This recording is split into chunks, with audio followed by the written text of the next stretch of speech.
Inilah bumi Minahasa, Sulawesi Utara. Salah satu tempat favorit bagi Belanda untuk mengasingkan tokoh-tokoh perjuangan bangsa, khususnya para ulama dari seluruh Nusantara yang melawan dominasi penjajahan Belanda di Indonesia. Mayoritas penduduk Minahasa beragama Kristen, bahkan mencapai lebih dari 60%. Agama Kristen mulai berkembang di Minahasa setelah masuknya pendeta-pendeta Zending dari Jerman pada tahun 1831 yang diutus Badan Penginjilan Belanda. Di antaranya adalah Johann Frederik Riedel dan Johann Gottlieb Schwartz.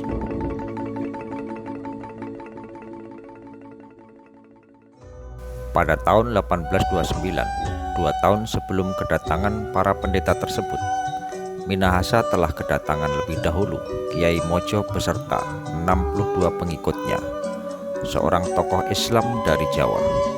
Ia adalah seorang ulama dan panglima perangnya Diponegoro yang ditangkap Belanda pada tahun 1828 dan dibuang ke Minahasa sampai wafatnya pada tahun 1849.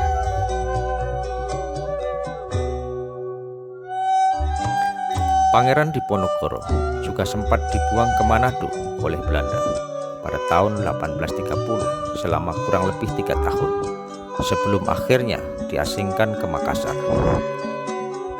Pada tahun 1837, Imam Bonjol juga diasingkan oleh Belanda di Minahasa sampai dengan wafatnya pada tahun 1864. Kiai Mojo juga dikenal dengan nama Kiai Muslim Muhammad Khalifah. Lahir pada tahun 1764 di Desa Mojo, Pajang, Surakarta. Beliau lahir dari pasangan Iman Abdul Ngarib dan Raden Ayu Mursilah. Ayahnya adalah ulama besar yang dikenal dengan nama Kiai Baderan.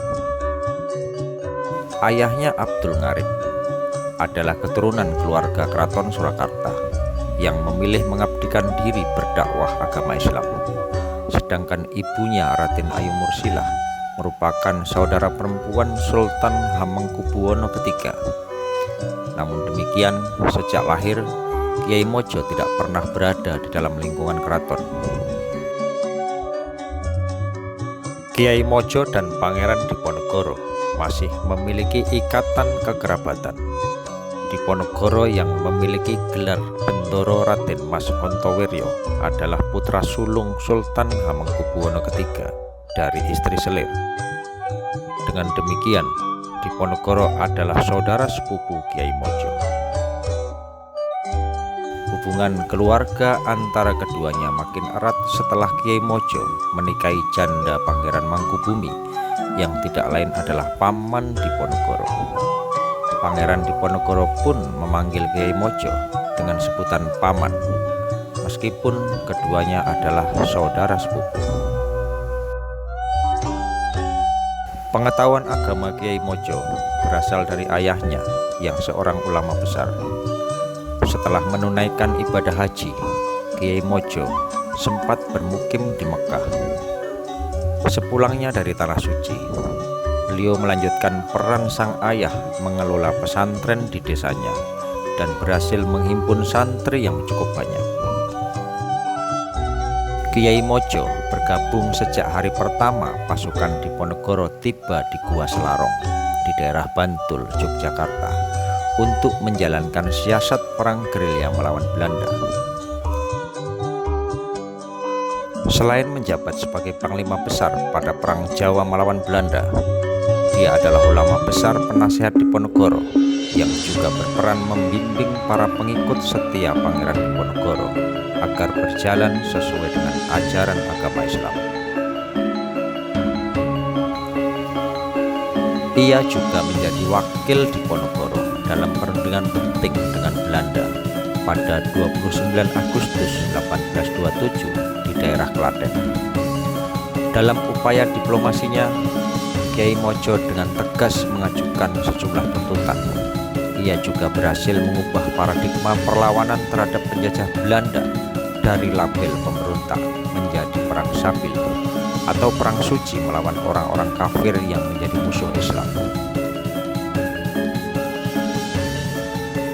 Beberapa tahun setelah berperang dengan Pangeran Diponegoro melawan Belanda, akhirnya pada tanggal 12 November 1828, Kiai Mojo dan para pengikutnya disergap di daerah Melangi, Sleman, Yogyakarta.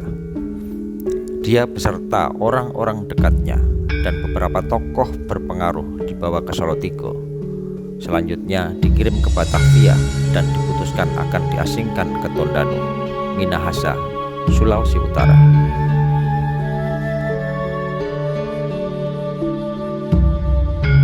Masih banyak tokoh-tokoh perjuangan Islam lainnya yang diasingkan Belanda di Minahasa. Di antaranya Kiai Haji Ahmad Rifai dari Kendal, Jawa Tengah, Kiai Hasan Maulani dari Lengkong, Cirebon, Sayyid Abdullah Assegaf, ulama dari Palembang, Gusti Pangeran Perbatasari dari Banjarmasin, Haji Abdul Karim, Haji Muhammad Asnawi, Haji Jafar, Haji Marjaya dari Cilegon, Banten, Tengku Muhammad Umar, ulama dari Aceh, dan Haji Saparua asal Maluku yang dibuang pada tahun 1900 di Tondano.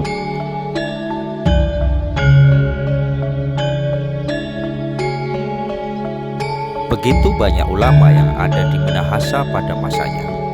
Namun demikian, perkembangan Islam di Minahasa tergolong lambat karena para ulama yang datang ke Minahasa adalah tahanan politik Belanda. Sebagai tahanan, tentunya gerak-gerik mereka selalu diawasi Belanda, sehingga tidak leluasa dalam berdakwah. Agama-agama dari luar Minahasa pada perkembangannya sangat toleran. Para pemuka dan pemeluk agama di Minahasa hidup rukun dan berdampingan, terutama Islam dan Kristen. Toleransi yang ditunjukkan oleh rombongan Kiai Mojo dan 62 pengikutnya yang semuanya laki-laki dengan penduduk asli Minahasa adalah menjadi contoh bukti kerukunan yang ada pada waktu itu. Para pengikut Kiai Mojo banyak yang menikahi perempuan Minahasa. Keturunan mereka kemudian menjadi penganut Islam yang taat hingga sekarang dan tinggal di kampung Jawa Tondano atau Jaton.